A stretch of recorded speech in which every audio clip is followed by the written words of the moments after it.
Stock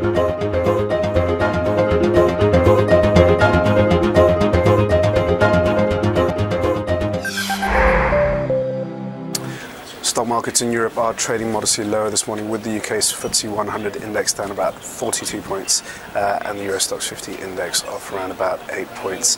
US stock futures also drifting lower, with the Dow down about 17 points and the S&P down around about 3 points.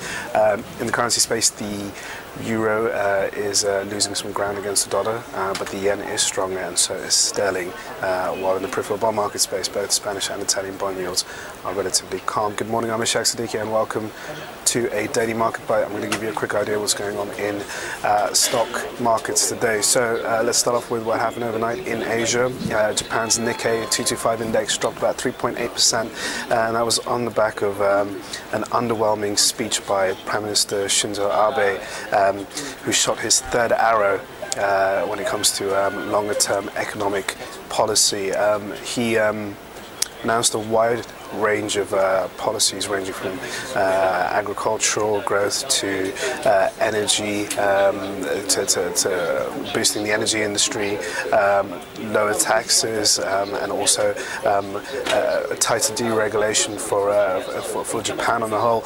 He also urged some of the government pension funds to start increasing their exposure to equities and out of bonds. However, the measures were deemed by the market as underwhelming, and questioned the overall framework of Abenomics and the effectiveness of it on a longer-term perspective. So the Nikkei responded accordingly, dropping about 3.8%. Abe already has announced his first two arrows, which comprise of fiscal and monetary policy by the Bank of Japan. Now, we have elections for the upper house in Japan in July, and Abe is going to try getting some influence ahead of that, so he can win the upper house, which he hasn't got at the moment. The opposition parties in control of that. So expect a bit of volatility ahead of next month's elections, with the Nikkei extremely fragile to news coming out of Japan and investor sentiment on the Japanese region for the weeks ahead.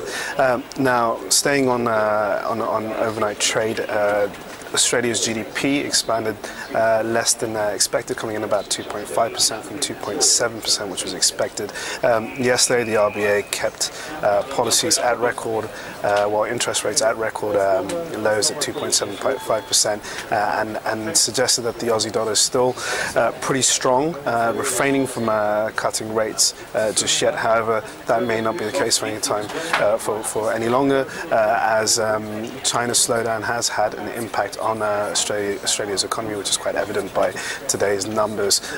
So Australia, which is heavily exposed to the Chinese recovery, has shown signs of stagnation, particularly in its mining industry, on the back of rising costs for production, commodity price declines, and lower investment in projects, which is hitting the mining sector on the whole.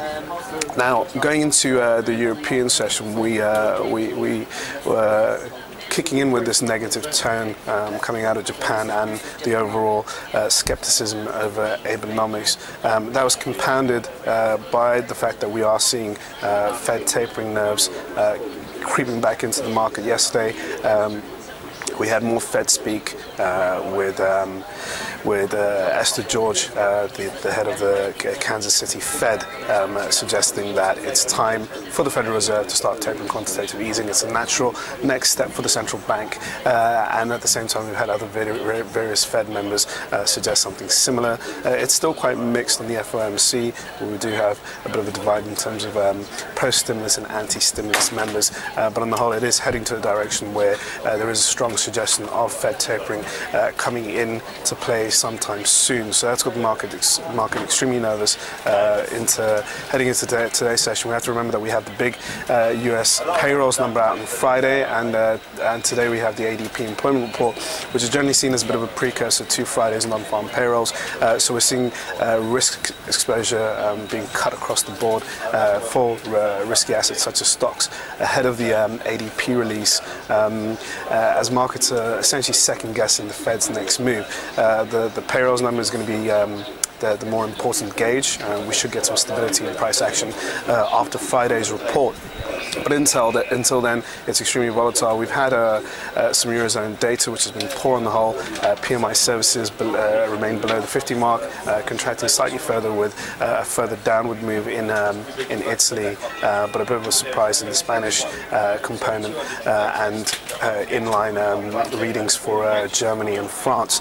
We've also had Eurozone GDP confirmed at 0.2% on a contraction rate, so lower on the whole on a year-to-year basis, and suggesting that the Eurozone economy is still in a recession and will probably be in a recession for some time yet. That gives more impetus for the ECB tomorrow to react and kickstart economic growth, perhaps look at negative deposit rates or buying asset-backed securities, or cutting interest rates further.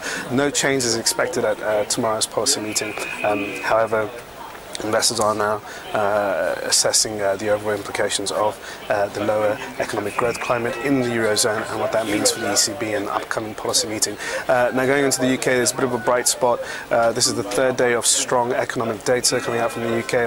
On Monday, we had a very strong manufacturing PMI release. Yesterday, we saw construction PMIs also expand. Both indicators now firmly in expansion territory.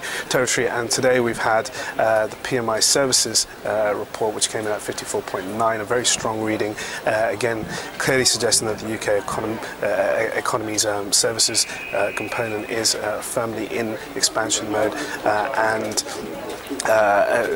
ultimately suggesting the fact that the second quarter is we're on track for a firmer GDP reading, a reading of growth, and the UK economy is finding its path to some sort of self-sustaining growth. However, it's still very fragile. We do have a Bank of England policy meeting tomorrow, although no changes expected, especially now after the strong macro reports. We are going to hear a bit more from upcoming BOE policy, especially as we have Mark Carney, the new governor, taking the helm in July. So later today we have the ADP report. We also have a US services PMI report, which will be of increased focus ahead of Friday's payrolls. So watch out for that. And again, tomorrow's BOE and ECB meetings will be very much of investor interest, and we're going to be extremely volatile heading into those big events. Anyway, that's all for your daily market buy. Thanks for watching. Cheers.